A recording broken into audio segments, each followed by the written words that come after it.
வாழ்க்கையில் தவறாக கூட இந்த 4 தவறுகளை எந்த மாத அமாவாசை நாளாக இருந்தாலும் ஒருபோதும் செய்யக்கூடாது. இதை கண்டிப்பாக நோட் டவுன் செய்து கொள்ளுங்கள். முதல் தவறு, அமாவாசை அன்று பிறருடைய வீட்டில் உணவு சாப்பிடக்கூடாது.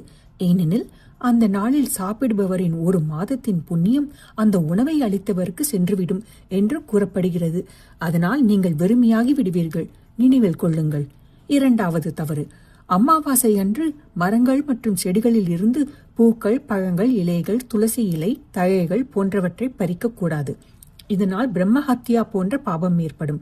மூன்றாவது தவறு, இது குறிப்பாக குடும்ப வாழ்க்கை நடத்தும் தம்பதிகளுக்கானது.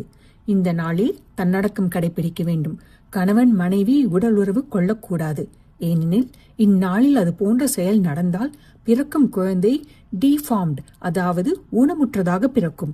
மேலும் குழந்தை பிறக்கவில்லை என்றாலும் தம்பதிகளுக்கு கடுமையான நோய்கள் ஏற்படலாம்.